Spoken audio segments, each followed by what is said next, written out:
नमस्कार, मैं हूं यूसुफ अंसारी और आप देख रहे हैं न्यूज़ लाइन। आज हम बात करेंगे प्रधानमंत्री नरेंद्र मोदी के उन 6 अवतारों के बारे में जो उन्होंने अपने 6 महीने के कार्यकाल में लिए। यात्रा के लिहाज से हो या व्यापार की नज़र से या फिर एक गुरु की हैसियत से हो, 6 ऐसे पहलू हमने निकाले हैं जिनसे ये साफ होता है कि नरेंद्र मोदी ने ये 6 महीने के कार्यकाल के दौरान 6 अवतार धारण किए हैं।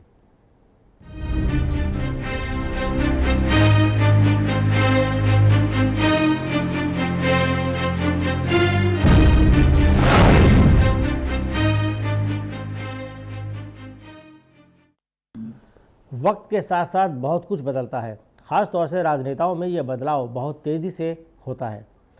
सत्ता मिलने से पहले और बाद में, चुनाव जीतने से पहले और चुनाव जीतने के बाद तस्वीर बदल जाती है।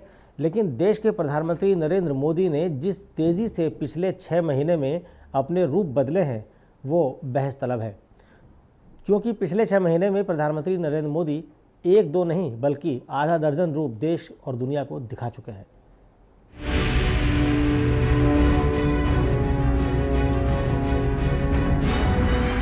छह महीने 6 अवतार, मोदी महिमा सीमा पार। प्रधानमंत्री नरेंद्र मोदी हर कहीं नए रंग रूप में दिखते हैं। देशों या विदेश जहां जाते हैं, नरेंद्र मोदी का एक नया अंदाज सामने आता है। इन सब के बीच ये तय कर पाना मुश्किल है कि कई रंगों, कई रूपों के बीच असली और खालिस नरेंद्र मोदी कौन है।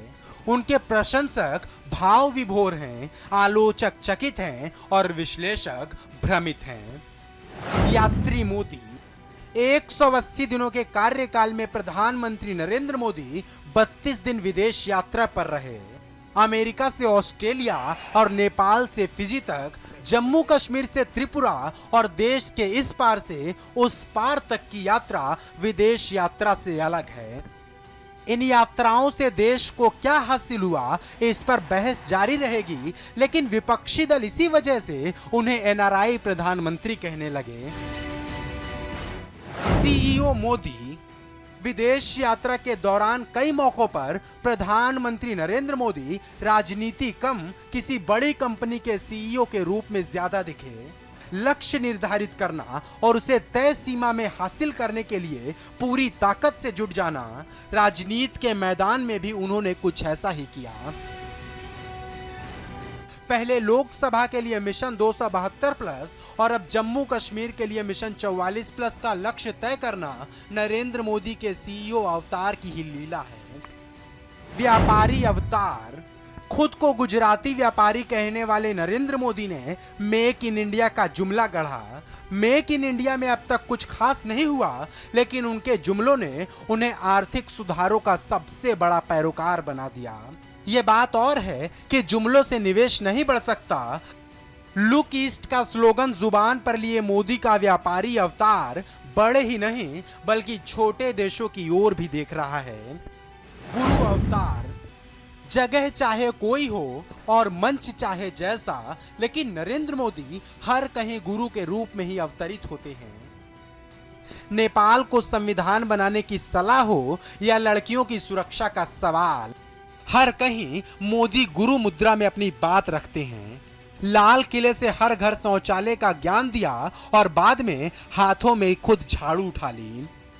शिक्षक दिवस पर बच्चों से मुखातिब हुए और गुजरात में एक प्रकाशन ने उन्हें महात्मा कहना शुरू कर दिया। भ्रमित चकित अवतार। नरेंद्र मोदी वक्त और मौकों के हिसाब से अपना अवतार बदलते जाते हैं। ये सब इतनी तेजी से होता है, राजनीति के जानकार और देखने वाले इसके पहले कुछ समझ पाए, नरेंद्र मोदी उन्हें चकित छोड़ काफी आगे निकल जाते हैं। कूट राजनीति अवतार। नरेंद्र मोदी के अब तक के कार्यकाल से यह साफ नहीं हो पाया है कि वे बड़े कूटनीतिज्ञ हैं या बड़े राजनीतिज्ञ। नरेंद्र मोदी को देखने और परखने का सबके पास अपना तरीका और तर्क है। 100 दिनों में मोदी काला धन तो वापस लाने में कामयाब नहीं हो पाए, लेकिन अमेरिका के राष्ट्रपति बराक ओबामा को भारत बुलाने में कामयाब हो गए। अवतार का एक पक्ष कांग्रेस मुक्त भारत है तो दूसरा विश्व में भारत का डंका बजाना।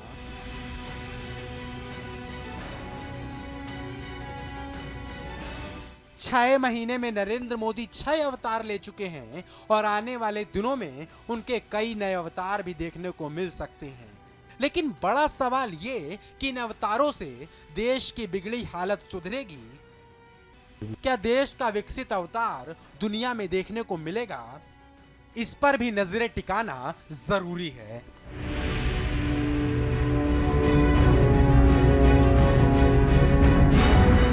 Bureau report, channel one news.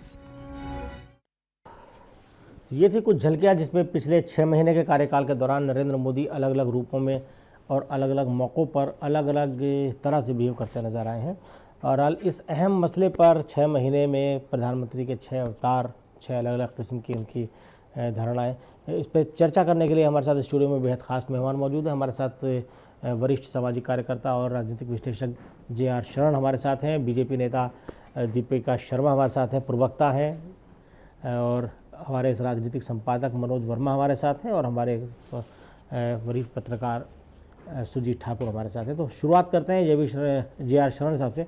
शरण साहब, जो 6 महीने के कार्यकाल में नरेंद्र मोदी के अलग अलग रूप देखने को मिले, हर मौके पर एक नया रूप, कहीं CEO हैं, कहीं कूटनीतिज्ञ हैं और कहीं राजनीतिज्ञ हैं, तो किस तरह से देखते हैं? ये आपने एक अवतार को छोड़ दिया। आपको देखना 6 अवतार, 6 महीने में 7 अवतार करना चाहिए था, क्योंकि इनसे अच्छा कोई सपने को बेचने वाला आदमी मुझे नहीं मिला। मोदी जितना अच्छा सपना बेचते हैं उतना शायद कोई इस देश में किसी ने बेचा हो आज तक। आज आप ही देखिए, आज उन्होंने नागालैंड में क्या किया है। 6 agriculture college, 1 sports university, 28,000 crore की रेलवे। केवल अनाउंसमेंट करने से नहीं होता, वहाँ डेवलपमेंट कब होगा? और 60 साल बाद भी आज याद आ रही है। ऑलरेडी नॉर्थ ईस्ट के लोग कहते हैं कि हमारे साथ जो हो रही है। 60 साल से तो मोदी थे नहीं, वो तो 6 महीने से आए हैं। 6 साल पहले भी ये रूल कर चुके हैं। पहले भाजपा पहली बार नहीं आई जी, पहले भी आई। तब नरेंद्र मोदी PM नहीं थे, तब अटल बिहारी वाजपेयी पार्टी तो यही थी ना। और आज भी जितना मोदी प्रॉमिस कर रहे हैं या जो लोगों को दिखा रहे हैं, उसमें इन्होंने क्या डिलीवर किया है? आज भी आलू प्याज 40 रुपए किलो बिक रही है। पहले कहा जाता है कि आदमी दाल रोटी खाएगा, एक कॉमन मैन। दाल तो कांग्रेस खा गई, अब जो गरीब आदमी आलू और प्याज पे उतरा था वो अब भाजपा खा रही है। तो आम आदमी के थाली में खाना नहीं है और आप उसको सपना दिखा रहे हो अमेरिका और इंग्लैंड की। तो इससे अच्छा और बेचने वाला मार्केटियर कौन होगा जी? और सबसे बड़ा, इस देश के इंडस्ट्रीज भी उदासीन हो रहे हैं अब, क्योंकि डेवलपमेंट जिस तरीके से इन्होंने दिखाया था कि ओवरनाइट हो रहा है, कुछ ऐसा कुछ नहीं दिख रहा है। आप किसी भी इंडस्ट्रीज से बात कर लें, दे आर डेस्परेट कि क्या हो रहा है। दीपिका जी। यूसुफ साहब, मुझे इस बात का बहुत बेहद दुख है कि इतने वरिष्ठ पत्रकार, एक सरकार आई है, पूर्ण बहुमत से आई है, 6 महीने उसको अभी पूरे हुए हैं, सारा विश्व जिसकी वाहवाही कर रहा है। हमारे देश को आज एक सरकार होने का फ़क्र है, एक ऐसा प्रधानमंत्री जिसको प्रोएक्टिव कहते हैं, जो हर क्षेत्र में कुछ ना कुछ काम अवश्य कर रहा है। हर दिन कोई ना कोई अच्छी खबर देश के लिए अवश्य होती है और उस पे उसकी केवल 6 महीने की गवर्नेंस पे ये टिप्पणी दी जा रही है कि वो सपनों के सौदागर हैं और केवल सपनों के सौदागर हैं। मैं समझती हूँ कि इस 6 महीने में जो ग्राउंड कवर हुआ है, जो नरेंद्र मोदी जी की सरकार ने कवर किया है, मैं समझती हूँ ये अपने आप में ही एक एक एक एक एक एक नया पैरामीटर है इन मेथड ऑफ गवर्नेंस। यहाँ तक कि अमेरिका के राष्ट्रपति ओबामा बोलते हैं मोदी जी को कि you are a man of action. तो जहां पूरे विश्व के नेता आज मोदी जी की तरफ देख रहे हैं, देश के जन जन लोग मोदी जी की तरफ देख रहे हैं कि he is a man of action, और ये मीडिया को भी और विपक्ष को भी दिख रहा है। जी दीपिका जी, मनोज जी, दीपिका जी ने कहा कि साहब मैन ऑफ एक्शन कहा है अमेरिका के राष्ट्रपति ने, तो क्या भारत का प्रधानमंत्री अमेरिका के राष्ट्रपति के प्रमाण पत्र का मोहताज है? नहीं, मैं इस बात से सहमत नहीं हूँ कि ओबामा जो कह रहे हैं उसे हम लोग भी मान लें। देखिए, हमारे देश की जनता को अब काम चाहिए। पिछली सरकार ने जो भ्रष्टाचार और महंगाई का एक वातावरण बना था, उससे हताश और निराश जनता को उम्मीद थी और मोदी जी ने वो उस उम्मीद को जगाया। अब वक्त आ गया है काम का। जितने अवतार वो धारण कर लें, लेकिन काम जमीन पे करके दिखाना होगा। जब काम जमीन पे करके दिखाएंगे वही असल अवतार उनका माना जाएगा, वरना कोई उन्हें सपनों का सौदागर कहेगा, कोई उनको झूठे वादे करने वाला कहेगा, अंत में वही सब होगा। और मैं समझता हूं शायद मोदी जी और बीजेपी उस चीज से बचना जरूर चाहेगी आने वाले समय में। जी सुजीत, किस तरह से आप देखते हैं जो शरण जी ने बात कही, एक वरिष्ठ पॉलिटिकल एनालिस्ट होने के नाते, कि भाई सपने बेचे जा रहे हैं और सपने को सौदागर वाला अवतार आप भूल गए, तो आप किस तरह देखते हैं 6 महीने में जो 6 अलग अलग किस्म के अवतार दिखाए मोदी जी ने, कहीं CEO की तरह, कहीं बिजनेसमैन की तरह, या कहीं सीधे सीधे कूटनीतिज्ञ की तरह वो दिखे हैं। दीपिका जी का है भाई 6 महीने कम है करने के लिए, लेकिन 6 महीने में बहुत सब्सटेंशियल हुआ है यूसुफ साहब। अगर आप कोई भी मैं सुजीत से एक कमेंट ले लूँ फिर आपके पास लौटता हूँ। तो सुजीत, आप किस तरह से इस पूरे सिनेरियो को देखते हैं? देखिए, यहाँ पर जहाँ तक दीपिका जी का कहने का है कि समय अभी कम मिला है, सही बात है, समय कम मिला जितना मिला है, हम 6 महीने की तुलना 60 साल से नहीं कर रहे हैं, लेकिन 6 महीने में जितने वादे जो किए गए थे कि साहब इतने दिन में ये हो जाएगा, उसकी तो झलक हम बात कर सकते हैं ना। जी हाँ, नहीं, दीपिका जी को एक बात याद रखना चाहिए, किसी भी बीजेपी वाले को। मोदी जी ने कहा था कि मैं सपने देखने में यकीन नहीं करता हूँ, मैं सपने साकार करने में यकीन करता हूँ, कुछ करने में यकीन करता हूँ। वो ग्राउंड पे अभी दिखा नहीं है।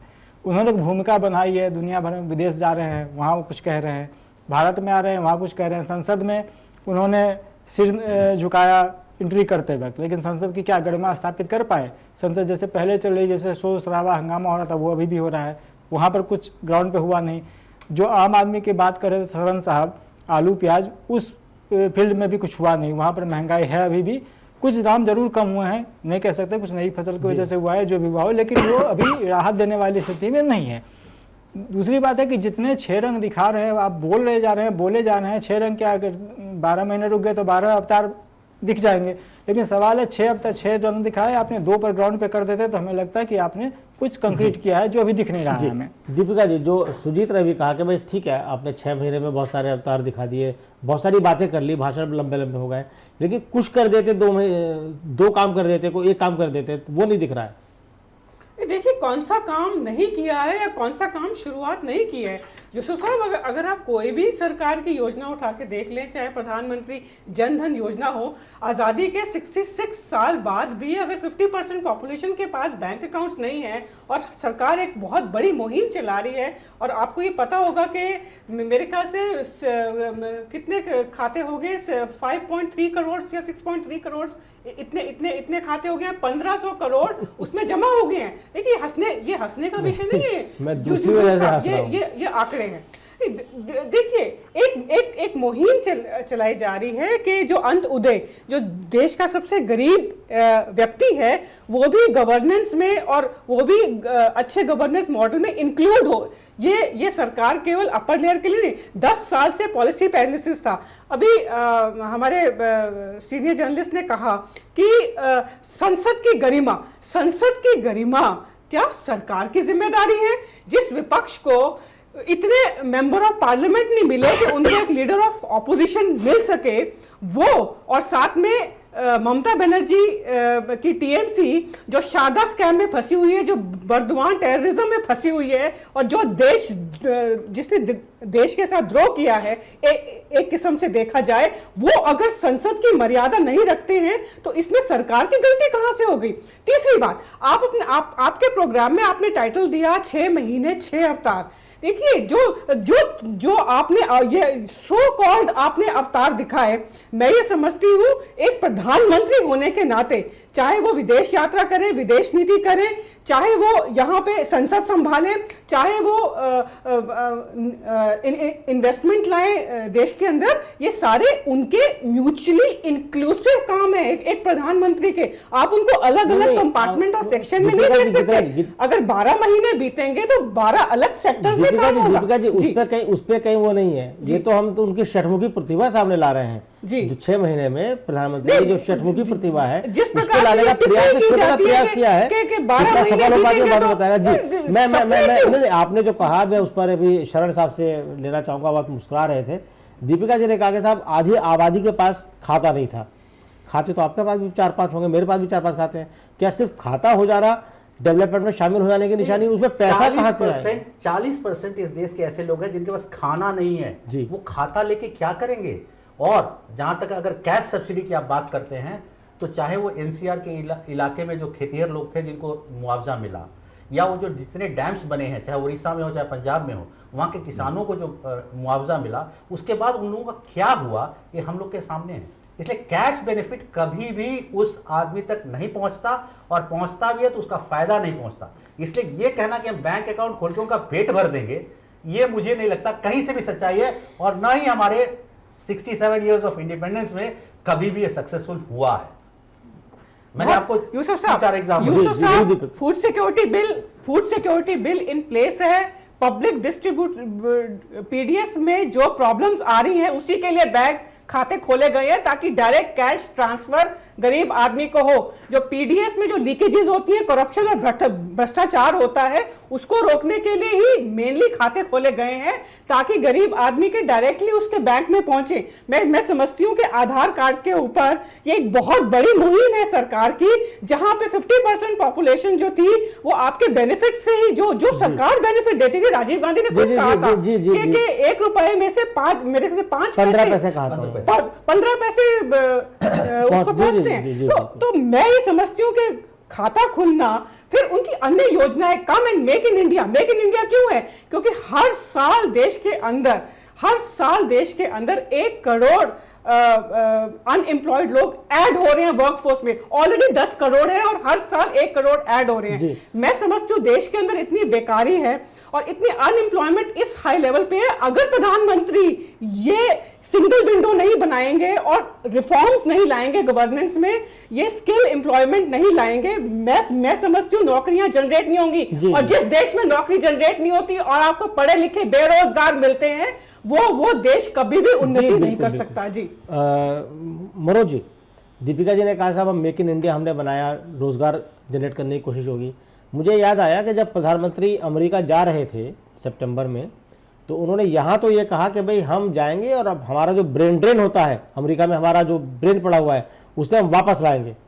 और अमेरिका में जब मेडिसन स्क्वायर पे उन्होंने भाषण दिया तो वहाँ कहा कि भारत वर्क तैयार करके पूरे देश में सप्लाई करेगा। तो क्या ये विरोधाभास में दिखता है? देखिए, एक तरफ आप कह रहे हैं जो हमारा ब्रेन बाहर है उसे लाके हम देश में इस्तेमाल करेंगे, और विदेश में जाके आप कहते हैं पूरी दुनिया को हम अपना वर्कफोर्स सप्लाई करेंगे। नहीं यूसुफ भाई, आप जो कह रहे हैं उससे मैं काफी हद तक सहमत हूँ। सहमत इसलिए भी हूँ, जब आप मेक इन इंडिया की बात करते हैं और अडानी जैसे लोग ऑस्ट्रेलिया में काम करने के लिए भारतीय बैंक उन्हें पैसा देते हैं, तो स्वाभाविक ये सवाल उठेगा कि आप किस मेक इन इंडिया की बात कर रहे हैं। अभी मेरा मानना ये है कि अभी इस सरकार को मात्र 6 महीने हुए हैं। बहुत वादे किए सरकार ने चुनाव से पहले, उन्हें 6 महीनों में कुछ योजना भी शुरू करी। मैं जनधन योजना की आलोचना नहीं करूंगा कि खाते सबके पास होने चाहिए, अच्छा खाते खोले, जितने लोग खाते खोले, पारदर्शिता शासन में है, वो अच्छा स्टेप है। लेकिन अब अगले 6 महीनों में अगर सिर्फ वादे और सपने ही मिलेंगे तो फिर इस सरकार में और पिछली सरकार में कोई अंतर नहीं रहेगा। लोग सवाल पूछेंगे ही, सवाल उठेंगे ही, और जवाब भाजपा के नेताओं को देने ही होंगे। जवाब देने होंगे और सवाल उठेंगे। जी दीपिका जी। यूसुफ साहब, मैं एक बात बताना चाहती हूँ। आपने अपने 6 अवतारों में एक अवतार ये भी दिखाया कि इलेक्शंस हो रहे हैं राज्यों में और मोदी जी कैंपेनिंग करते हैं और वहाँ पे भारतीय जनता पार्टी की जीत होती है। तो मैं ये समझती हूँ, आपको भी ये बात भली भांति पता है कि भारतीय जनता पार्टी के पास राज्यसभा में वो नंबर्स नहीं है। इंपॉर्टेंट लेजिस्लेशंस, लैंडमार्क बिल्स को पास होने के लिए हमको राज्यसभा में संख्या की जरूरत है, और राज्यसभा में संख्या तभी आएगी जब प्रदेशों में हमारी सरकार आएगी। तो ये काम भी उतना ही महत्वपूर्ण है और साइमल्टेनियसली होना चाहिए, क्योंकि जब तक किसी भी सरकार को लोकसभा और राज्यसभा में बहुमत नहीं मिलता तब तक देश की व्यवस्था ऐसी ही रहेगी कि लोकसभा में बिल पास हो जाएंगे और राज्यसभा में जाके वो अटक जाएंगे। बिल की तो बात कोई हुई नहीं कि कैबिनेट में तो फैसला लेने में मैं केवल ये कह रही हूं बहुत सारे फैसले ऐसे होते हैं जो कैबिनेट लेती है, वो फैसले तो कैबिनेट ले, जो फैसले कैबिनेट ले रही है, कैबिनेट तो हर रोज एक फैसला ले रही है। और यूसुफ साहब, आप इतने सीनियर एडिटर है, आप रिपोर्ट करते हैं। मैं इस प्रोग्राम में कम से कम 100 ऐसे फैसले गिना दूं जो 6 महीने में ऑलरेडी ये सरकार ले चुकी है। मेरे ख्याल से 10 साल जो पॉलिसी पैरालिसिस इस कंट्री ने देखा है, 6 महीने में लोगों को महसूस होता है, आप सड़क पे भी किसी से बात कर लीजिए, उनको महसूस होता है कि हाँ कुछ हो रहा है, एंड डेफिनेटली होगा। आपको रिजल्ट्स, मैं आपको एक छोटा सा उदाहरण देती हूं कि ये तो रिजर्व बैंक के आंकड़े हैं कि WPI यानी कि जो प्राइस इन्फ्लेशन है, महंगाई कम हुई है, डीजल पेट्रोल कम, ठीक है। आप कहते हैं इंटरनेशनल प्राइसेस गिरने की वजह से हुआ है, ठीक है, वो बात ठीक है, लेकिन सरकार ने स्वयं बहुत ऐसे कदम उठाए हैं जिससे महंगाई कम हो। ऊपर से जो रुपी है वो डॉलर के प्रति स्टेबल है, हमारे जो फॉरेन रिजर्व्स हैं वो एडिक्वेट हैं, स्टॉक एक्सचेंज मार्केट जो है बहुत अच्छे लेवल पे जा रहा है। मैं समझती हूँ बहुत ऐसे मेजर्स उठाए जा रहे हैं जिससे पॉजिटिव सेंटिमेंट क्रिएट हो रहा है और इकोनॉमी सेंटिमेंट्स पे बहुत इंपॉर्टेंट है कि और पूरे विश्व ने भारत को एक दोबारा से एक रेड इन्वेस्टमेंट सेंटर की तरह दोबारा से देखना शुरू किया है, जो पिछले 3 सालों में भारत की जो रेटिंग है, क्रेडिट रेटिंग है, वो इतनी गिर चुकी थी। जी शरण साहब, जो दीपिका जी ने दावे किए हैं उस पर क्या कहेंगे? देखिए, जहाँ तक पेट्रोल और डीजल की प्राइस है, ये हर बार 2 रुपये और 1 रुपये कम करते हैं, लेकिन इंटरनेशनल मार्केट में अगर देखा जाए तो जब यूपीए की गवर्नमेंट अपने अंतिम समय में थी तब 132-135 रुपये डॉलर बैरल की प्राइस थी। आज वो 74 और 73 है। तो पेट्रोल और डीजल प्राइस तो आधी होनी चाहिए, फिर आधी होनी चाहिए थे। 2 रुपये और 1 रुपया क्यों कम भाई? एक दूसरी बात, आप अमेरिका, इंग्लैंड, नेपाल और हर जगह जाके जो भी नमो नमो कर लीजिए, लेकिन वो हिंदी में जो कहावत है कि चिराग तले अंधेरा, अगर आज भी इस देश में किसान भूखे मर रहे हैं और आत्महत्या कर रहे हैं, आज भी खबर है कि महाराष्ट्र में किसान आत्महत्या की है और अन्ना हजारे ने आज भी कहा है कि हो सकता है मैं एक और अनशन पर बैठूं किसानों के मुद्दों को लेकर। तो ऐसे में जो हम कृषि प्रधान देश है उसके तरफ तो आप कुछ नहीं कर रहे आपके, बल्कि आपके यहाँ आलू के स्टोरेज का कुछ भी नहीं है, कोई डेवलपमेंट नहीं है उस। और कृषि मंत्री उल्टा कहते हैं कि अभी अगर ज्यादा होगा तो हम आलू इंपोर्ट कर लेंगे। अरे भैया, 10 दिन में आपका क्रॉप आने वाला है जिसको आपको रखने के लिए जगह नहीं है, उसके आपको ध्यान नहीं, इंपोर्ट करने की बात कर रहे हैं। इंपोर्ट क्या 10 दिन में आ जाएगा? जिस महाराष्ट्र में जिस सच्चाई की, जो धरातल की बात है उस पर नहीं बात करते, ये हवा में बात करते। जो मैंने आपको पहले कहा कि सपने के सौदागर हैं, वो सच में केवल सपने दिखा रहे हैं। और आप देख लीजिएगा अगले 6 महीने में भी कितने युवाओं को नौकरी मिलती है, इस तरह से तो मुझे नहीं लगता। और ऑलरेडी जो हमारी इंडस्ट्री है वो हताश हो रही है। जी चलिए शरण साहब, दीपिका भी हम लौटेंगे ब्रेक के बाद, ब्रेक का वक्त हो चला है, तो ब्रेक के बाद हम फौरन हाजिर होते हैं और इस दिलचस्प बातचीत को आगे बढ़ाते हैं। आप कहीं मत जाइएगा, बने रहिएगा हमारे साथ। अरे कांग्रेस के साथ ही है।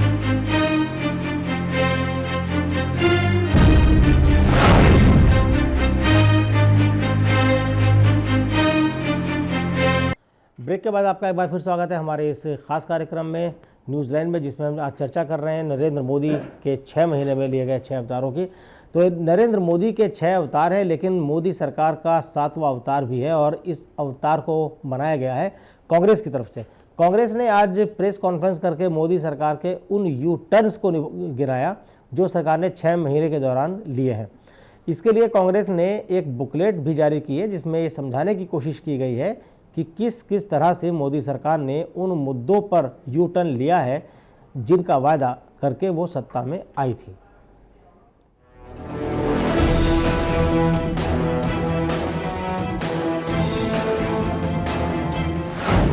सौ दिन में नहीं आया काला धन,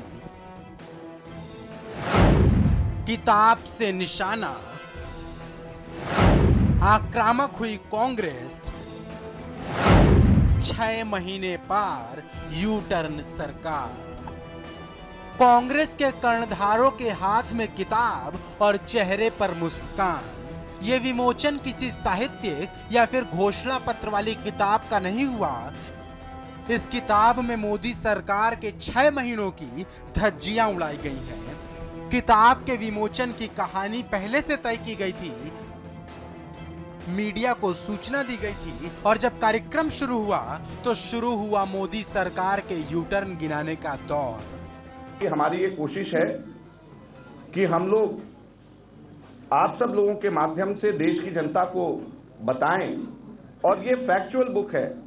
इसके अंदर अगर आप देखेंगे तो केवल उनकी स्टेटमेंट्स हैं, उनके ट्वीट्स हैं, न्यूज़पेपर्स की कटिंग्स हैं, और बाद में अब जब सरकार बने हैं तो सरकार के समय पे उन लोगों की क्या स्टेटमेंट्स, क्या किस तरीके से वो लोगों ने अदला बदली करी है, पलट गए हैं, यू टर्न लिया है, उसके बारे में भी एक लेखा जोखा है।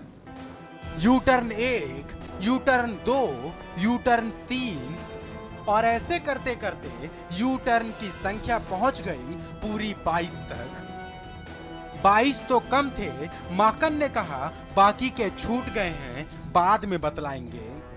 हम लोगों ने बुकलेट फ्राइडे को फाइनल करके प्रिंटिंग के लिए जब दी तो वो फ्राइडे और आज में 3 दिन में 3 नए यू टर्न और बीजेपी के सरकार के हो गए। तो वो 3 नए यू टर्न जो बीजेपी के सरकार के इन 3 दिनों के अंदर हो गए हैं, वो इस बुकलेट के अंदर हम कैप्चर नहीं कर पाए। उसके बारे में भी मैं अलग से आपको बोलना चाहूंगा। उसके भी हम आप लोगों को कोशिश करेंगे कि आप लोगों को उसके भी डॉक्यूमेंट्स हम लोग दें। मोदी सरकार ने 6 महीने के कार्यकाल में जितनी पलटियां मारी, सबकी पोल पट्टी कांग्रेस ने मन लगाकर खोली। कहते गए और जब तक मन नहीं भरा तब तक कहते ही गए। मैं आप लोगों का ध्यान 23 जनवरी 2013 को उस समय के भाजपा के राष्ट्रीय अध्यक्ष राजनाथ सिंह जी के बयान पे दिलाना चाहता हूं, जिसमें उन्होंने कहा और कटक में जाकर के कहा, नेताजी सुभाष चंद्र बोस जी के श्रद्धांजलि देते हुए कहा कि the entire country is impatient to know as to how Netaji died and under what circumstances. The mystery behind his death should be unveiled by the centre. ये इन्होंने 23 जनवरी 2014 को इनकी ये स्टेटमेंट आती है।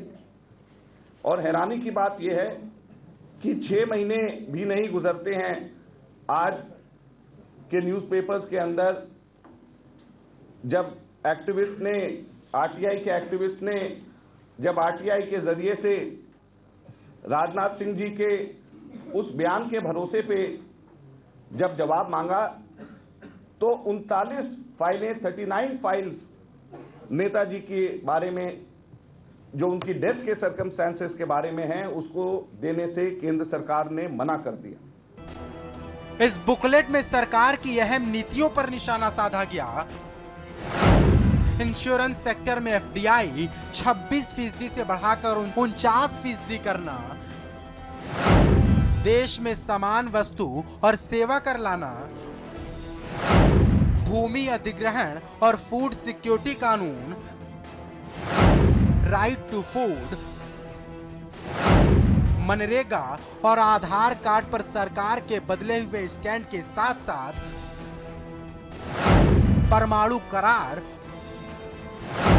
और 100 दिन में काला धन देश में ना लाने जैसे मुद्दों पर कांग्रेस ने मोदी सरकार की घेराबंदी की। और इस बीच साफ ये भी होने लगा कि कांग्रेस का रुख अब आक्रामक होने लगा है। संसद हो या सड़क, मुद्दे हो या वादे, कांग्रेस की नजर अब हर जगह पर है। और राजनीति की विडंबना भी यही है कि अपनी उपलब्धियों से ज्यादा दूसरे की नाकामियों को गिनाना ही जनता की नजरों में उठा देता है। Bureau report, channel 1 news. तो यह है कांग्रेस की नई बुकलेट, 6 महीने पार, यूटर्न सरकार। शरण साहब, किस तरह से आप देखते हैं इस कांग्रेस के, इस जो कांग्रेस ने मेहनत करके यूपीए सरकार, माफ़ कीजिएगा, एनडीए सरकार के यू टर्न्स गिनवाए हैं? देखिए, एक बहुत अंग्रेजी की अच्छी कहावत है कि politician build bridges where there is no river. तो दोनों ही, चाहे वो भाजपा के हों चाहे कांग्रेसी नेता हों, वो वही काम कर रहे हैं। अगर ये अपने दौरान काम किए रहते तो शायद आज मोदी जी नहीं आते। तो आपने कुछ किया नहीं, अब दूसरा बैठा है तो उस पर उंगली उठा रहे हैं। और ये दोनों पार्टियां, चाहे वो कांग्रेस और भाजपा, दोनों ही एक ही, इनका सब कुछ एक है। इकोनॉमिक पॉलिसी ले लीजिए, फॉरेन पॉलिसी ले लीजिए, हर चीज़ एक साथ है। ये दोनों मौसेरे भाई हैं, साथ साथ चलते हैं। दुनिया को दिखाने के लिए भले अलग अलग हैं, नहीं तो सारा कुछ इनका एक है। आप कुछ भी किसी भी पॉइंट पे उठा लीजिए, ये अलग नहीं है यार। ये केवल पॉलिटिक्स चल रहा है, मुंह से बोलना है और करना है, नहीं तो सारा कुछ बराबर है। दीपिका जी, कई मुद्दों पर जो कांग्रेस ने गिनवाया कि भाई इन मुद्दों पर यू टर्न ले लिया। जो सबसे ताज़ा उदाहरण अजय माकन जी ने दिया कि भाई सुभाष चंद्र बोस जी की जो मिस्टीरियस माना जाता है, उसमें कुछ लोग मानते हैं कि उनकी डेथ हो गई थी उस विमान हादसे में, कुछ लोग मानते हैं कि डेथ नहीं हुई थी और बाद में भी नेताजी को जिंदा देखा गया। 3 कमीशन बन चुके हैं इस पर। पिछली सरकार में भी जब वाजपेयी जी की सरकार बनने की कोशिश हुई थी, एक आयोग बना था, मुखर्जी आयोग बनाया गया था ना, उसकी रिपोर्ट पड़ी हुई है।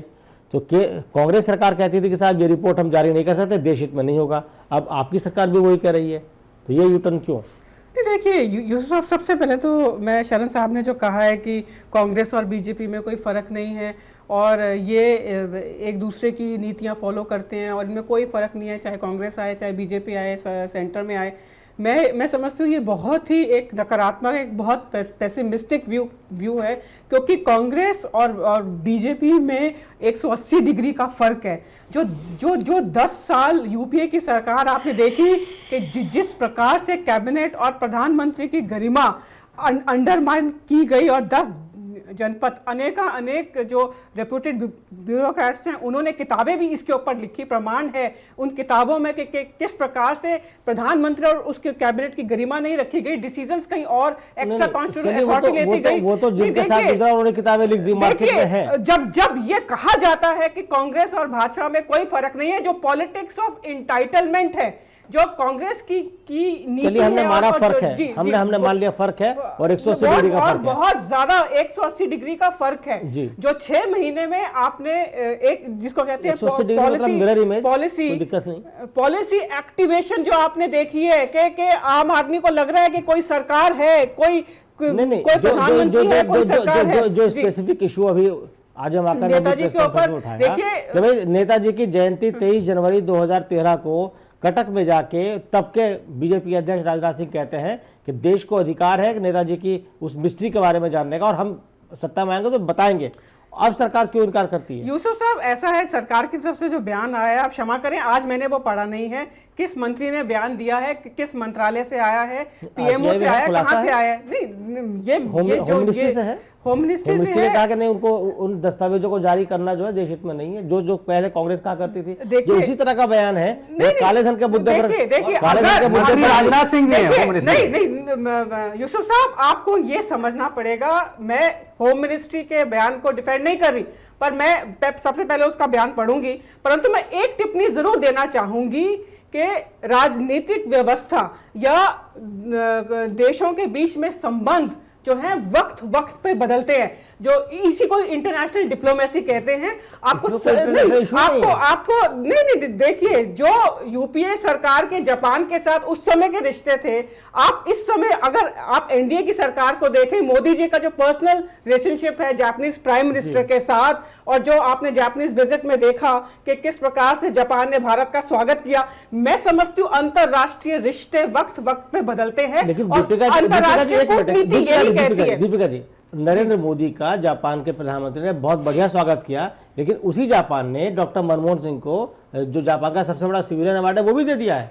तो जापान के रिश्तों में कहां फर्क आया? देखिए यहाँ फर्क ये है, कम बड़ी बात है। नहीं देखिए आप जिस प्राइम मिनिस्टर को सबसे निकम्मा, सबसे कमजोर प्रधानमंत्री बताते हैं, उसी जापान ने उनको अपना सबसे बड़ा सिविलियन अवार्ड दिया है।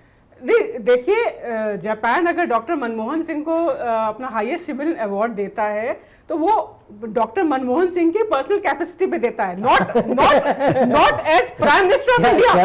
देखिए डॉक्टर मनमोहन सिंह ने कोई ऐसा काम नहीं किया है कि as prime minister of India, जब वो भारत के घोस्ट पीएम थे, आपको भी ये पता है, कई किताबों के जरिए आपको पता है कि मनमोहन सिंह भारत के जब राहुल गांधी उनका ऑर्डिनेंस फाड़ते हैं। मैं बहुत माफी के साथ आपको टोकना चाहूंगा कि देखिए, प्रधानमंत्री देश का होता है, किसी पार्टी का नहीं होता है। मैं आपसे विनती करता हूं कि कम से कम हमारे फोरम पे किसी भी प्रधानमंत्री के लिए आप इस तरह के अपशब्द इस्तेमाल ना करें। मैंने तो मिस्टर बरुआ को कोट कर रही हूँ, मैं मिस्टर पारेख को कोट कर रही हूँ, मैं मिस्टर क्या नाम था एम्बेसडर का, मिस्टर सिंह को कोट कर रही हूँ, नटवर सिंह को कोट कर रही हूँ। इन तीनों की किताबों ने ये बताया है कि जब मनमोहन सिंह 10 वर्ष के लिए भारत के प्रधानमंत्री थे तो किस प्रकार से उनका जो पद था उसकी गरिमा को 10 जनपद ने कम किया, और प्रधानमंत्री मनमोहन सिंह स्वयं फैसले नहीं लेते थे, फैसले उनकी जगह एक्स्ट्रा कॉन्स्टिट्यूशनल अथॉरिटी 10 जनपद श्रीमती सोनिया गांधी लेती थी। बहस में नहीं जाते हैं, हमारा क्योंकि सवाल मनमोहन सिंह पर नहीं है। मनमोहन सिंह आज प्रधानमंत्री नहीं है देश के, आज देश के प्रधानमंत्री नरेंद्र मोदी हैं, जो कि सक्षम है अकॉर्डिंग टू यू और अकॉर्डिंग टू ऑल बीजेपी नेता। अकॉर्डिंग टू बीजेपी यूसुफ साहब, आप चलिए आप मानते हैं बकौल अमेरिका के प्रेसिडेंट ओबामा के वो एक्टिव प्राइम मिनिस्टर है, मैन ऑफ एक्शन है। आप जिस हम उनसे आप पूछ रहे हैं, जिस जो प्रकार से कांग्रेस ने देखिए- बुकलेट निकाल के यूटर्न्स गिनवाए हैं, 22 तो उनका कहना था 22 तो हो चुके हैं, और पिछले 2 दिन में 3 और तो कुल मिला के 25 यूटर्न हो गए।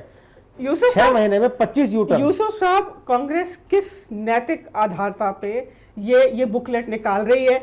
जो कांग्रेस जिसका वाइस प्रेसिडेंट अपने पार्टी को पार्लियामेंट में लीड नहीं कर सकता, जिसके वाइस प्रेसिडेंट के बारे में देश को पता ही नहीं है, अभी तो मुझे उनका खुशी लेटर होती है कि वो किसको वाइस प्रेसिडेंट बनाते हैं, किसको लीडर ऑफ अपोजिशन बनाते हैं। देखिए, अपने पार्टी के लीडर बनाते हैं। मुझे इस बात की खुशी होती है कि आप तो बताइए 6 महीने में 25 यूटर्न, यही सरकार की एफिशिएंसी है।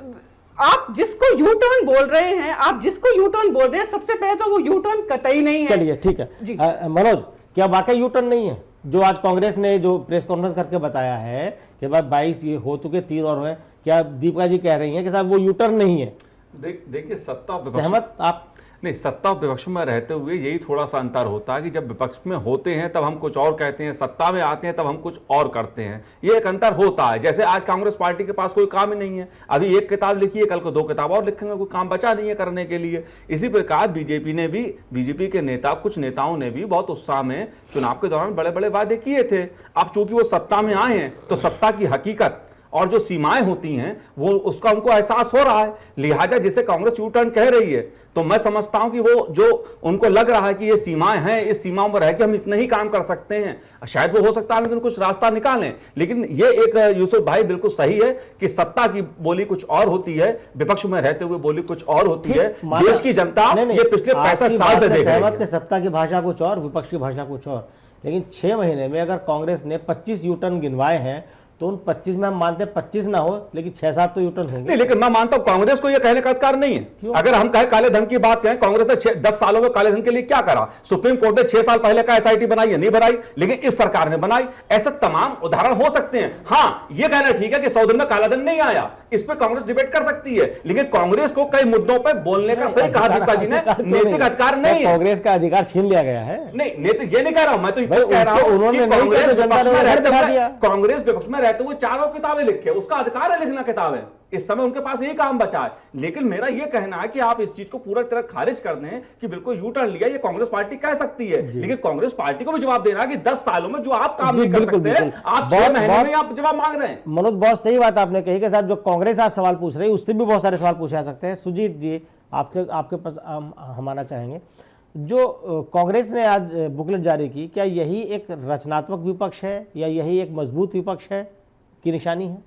नहीं, बिल्कुल नहीं। विपक्ष की कोई जिम्मेदारी नहीं है, बुकलेट जारी कर देना ये जिम्मेदारी नहीं है। कांग्रेस जब यह बताती है कि मोदी जी ने यू टर्न ले लिया, तो उन्हें यह भी कहना चाहिए कि हमने भी यू टर्न ले लिया। जिस तरह से एफडीआई में इंश्योरेंस सेक्टर में 26% का था अनुमति, 49% सरकार करना चाहती, यूपीए सरकार करना चाहती थी। यशवंत सिन्हा फाइनेंस कमेटी के चेयरमैन थे, उन्होंने कहा कि ये गलत है करना। उस समय कांग्रेस करती थी नहीं, हम सही कर रहे हैं। अब वही चीज़ मोदी जी कर रहे हैं, तो ये कह रहे हैं कि यू टर्न ले लिया। तो यू टर्न तो जो अपोजिशन में होता है और सत्ता में आने का यू टर्न उनका होता है, लेकिन मेन इशू ये है कि हम आखिर जा कहाँ रहे हैं? क्या धरातल पर कुछ उतर रहा है? क्या कुछ बेनिफिट मिल रहा है? परमाणु करार को लेकर के भाजपा ने कितना विरोध किया था, लेकिन आज वो भी जारी है, उस दिशा में हम आगे बढ़ रहे हैं। भारत का हित कैसे सुरक्षित हो उसके दिशा में आगे बढ़ रहे हैं। और नरेंद्र मोदी जब ऑस्ट्रेलिया जाते हैं और वहां से बात होती है हमें वहां से यूरेनियम मिलेगा, तो उसमें खुशी का इजहार करते हैं। हाँ, निश्चित रूप से। तो मैं वही चीज़ कह रहा हूँ कि नीतियाँ वही होती हैं, सरकारें बदलती हैं, विदेश नीति हो या जनता का कल्याण का नीतियाँ कमोबेश वही होती हैं। सवाल होता है इम्प्लीमेंट उसको कैसे करते हैं। मोदी जी ने यही भरोसा दिया था कि हम इम्प्लीमेंट करके दिखाएंगे, हम सिर्फ बातों की बात नहीं करेंगे। और इम्प्लीमेंट में वो गति अभी नहीं दिख रही है जितनी अपेक्षा जगाई थी या जितनी लोगों की अपेक्षा है। अपेक्षा थी उतना नहीं हो पाया। और सुजीत का कहना है कि साहब बातें हैं, बातों का क्या। शरण जी, आप किस तरह से देखते हैं जो दीपिका का रिएक्शन था इसको लेकर के, और जो अभी सुजीत ने बात कही कि भाई ठीक है, नीति तो एक ही है। जब सरकार कांग्रेस की थी तो वो समर्थन कर रहे थे, आज उसी नीति को अगर बीजेपी सरकार आगे बढ़ा रही तो कांग्रेस यू टर्न कह रही है। नहीं, तो ये देखिए ना कि ये लोग कैसे जो रंग बदलने वाली गिरगिट होती है उसी तरह पॉलिटिशियन कैसे रंग बदलते हैं। वही तो मैं कह रहा हूँ कि भाजपा और कांग्रेस दोनों एक हैं। जब ऑपोजिशन में रहती है तो इनकी बोली कुछ और होती है, जब रूलिंग में आते हैं तो यही 49% इंश्योरेंस सेक्टर में अपोज करते थे, आज खुद लाना चाहते हैं। न्यूक्लियर पावर को अपोज कर रहे थे, आज न्यूक्लियर पावर के लिए कभी बीजेपी ने अपोज नहीं किया। जो ठीक है, लेकिन आप याद कीजिए जो पार्लियामेंट में डिस्कशन हुई थी, दे नेवर सपोर्टेड कांग्रेस। वो सरकार गिराना नहीं गिराने वाली एक अलग मसला था। समर्थन दिया था बीजेपी ने, लेकिन कुछ शर्तों के साथ दिया था। टेक्निकली उसमें 2-3 उनके 3-4 मुद्दे थे, न्यूक्लियर डील के खिलाफ नहीं थी बीजेपी, समर्थन किया था, लेकिन जो तरीका अपनाया गया, जिस तरह से गड्डियां लगाई गई थी यूपीए सरकार में, वो गलत था। बीजेपी को दर्द ये था कि दूसरा परमाणु जो परीक्षण था वो हमने किया और nuclear deal doctor Manmohan Singh कर रहे हैं, और कहीं doctor Manmohan Singh nuclear deal करके अमर ना हो जाए, सारी दिक्कत वो थी। बाकी न्यूक्लियर डील के खिलाफ नहीं थी। इसीलिए मैं आपको शुरू से कह रहा हूं कि दोनों कांग्रेस और बीजेपी एक है, केवल जब जिस कुर्सी पे बैठते हैं भाषा उस तरह से बदल लेते हैं, दैट इज द बेसिक्स, और कुछ भी नहीं। और जहां तक पहले भी मैंने कहा कि दोनों एक है, इन्होंने बताया आपको दीपिका जी ने कि 180 डिग्री, सच में 180 डिग्री है, क्योंकि कांग्रेस 10 जनपद पहुंचती है, ये नागपुर चले जाते हैं ऑपोजिट डायरेक्शन में। Modi ji even prime ministership कुर्सी पे बैठने के पहले कहां गए थे, मुझे जनता को बता दीजिए, और जनता को मालूम है कहां गए थे, और हर चीज आज कहां से डायरेक्शन हो रही है सबको पता है। नहीं इस बात है, मुझे नहीं लगता है कि कोई दोनों में समानता है। वो निश्चित रूप से मनमोहन सिंह पे आरोप था, और उसमें हकीकत भी है। जो पत्रकार होने के नाते हम लोगों ने देखा कि मनमोहन सिंह जो खुद करना चाहते थे वो नहीं होना। एक मिनट मेरी बात सुन लीजिए। दूसरी बात है, नागपुर जाने की बात है तो मनमोहन सिंह अगर सोनिया गांधी से चुनाव जीतने के बाद मिलते हैं तो कोई प्रॉब्लम नहीं है, लेकिन कोई डिसीजन लेने से पहले अगर आप सोनिया गांधी के यहाँ जाते हैं तो सवाल उठते हैं। मनमोहन सिंह एक बार जीतने के बाद आप 2 बार नहीं जाते, आप एक बार गए, कितनी बार गए, लेकिन अगर पार्टी की मीटिंग होती थी और मनमोहन सिंह जी को जाने की आवश्यकता ही नहीं थी, क्योंकि उनके पीएमओ की फाइल्स वहां जाती थी। वो एक लंबी डिबेट है दीपिका जी, कभी इस पर बात करेंगे हम। ऑफिशियली प्रोटोकॉल के हिसाब से पीएमओ से फाइल बाहर नहीं जाती है, ये आपको भी पता है, और सब कुछ जो ऑफिशियली जाती नहीं है, लेकिन जाती थी। आपने गुब्बारा फुला दिया, लेकिन ये सच नहीं है। मैंने गुब्बारा नहीं फुलाया, मैंने तो आपको राइटर्स के नाम बताए, राइटर्स कितना ऑथेंटिक है। भाजपा हमेशा ही, आप 89 से चलिए और आज तक जो इनका सफर रहा है 2014 तक, भाजपा एक जुल्मों फेंकने वाली पार्टी रही है।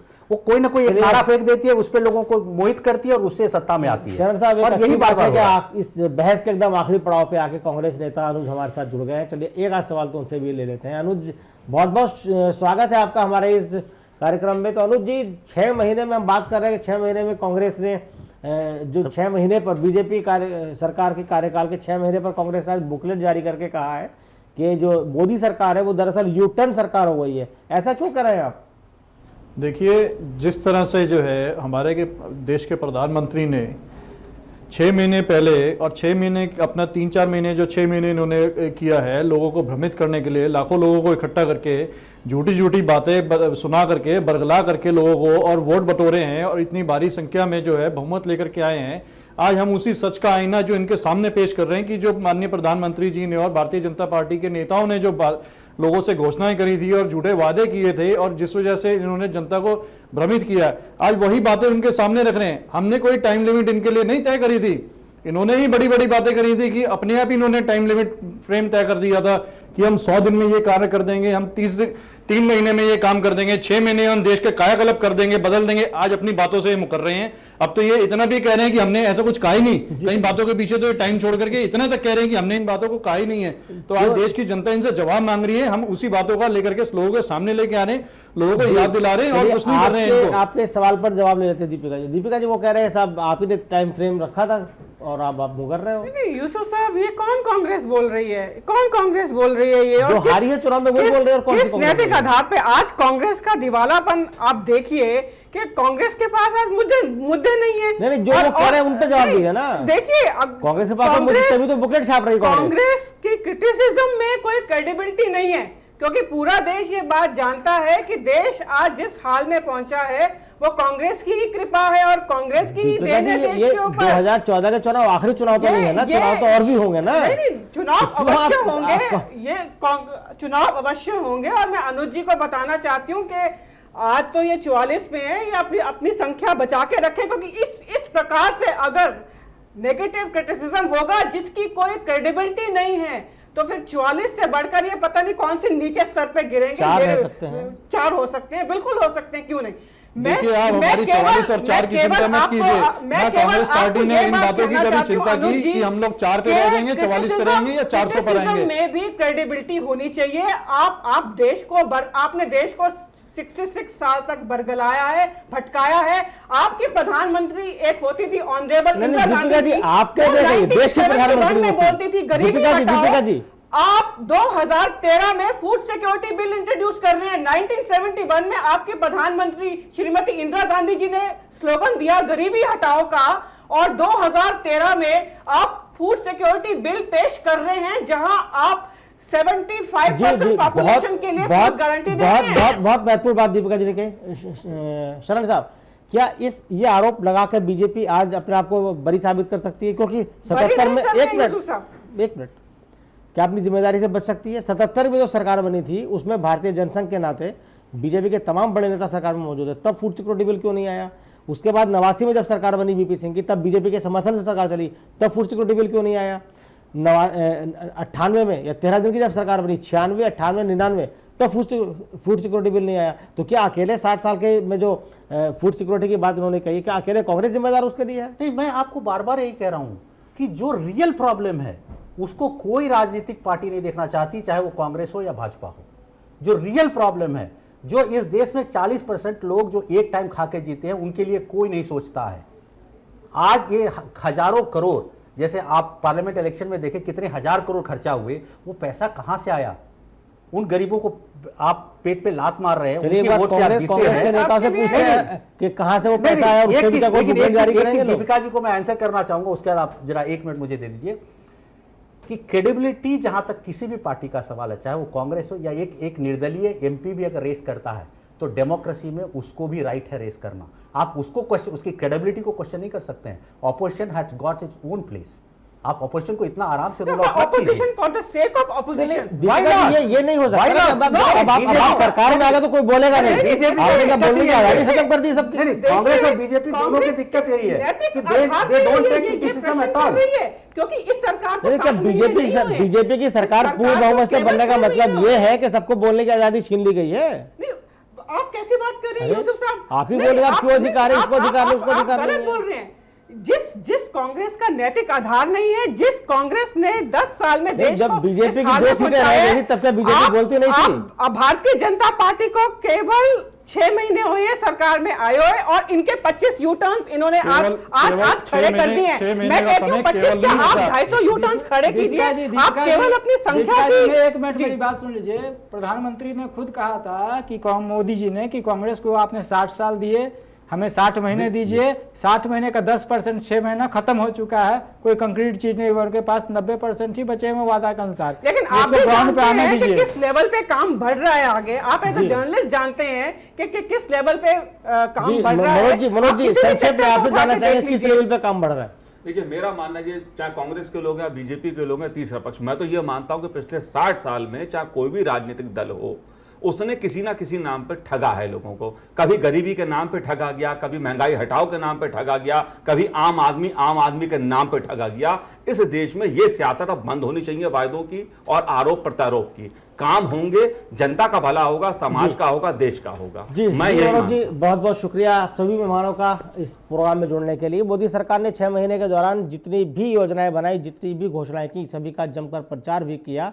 वहीं अब कांग्रेस भी मोदी सरकार की कथित गलतियां गिनाकर रंग में लौटने की कोशिश कर रही है। हालांकि इस बीच सवाल ये भी है कि पीएम के इन अवतारों से देश को दिशा बदलेगी या नहीं। तो आज की न्यूजीलैंड में इतना ही। और चलते मुझे एक शेर याद आता है मंजर भोपाली का, तुम्हारे बातों का कद भी तुम्हारे जैसा है, कभी जो नाप के देखो तो कम निकलता है। बहरहाल न्यूजीलैंड में आज इतना ही। कल फिर मुलाकात होगी, तब तक के लिए दीजिए इजाज़त। नमस्कार।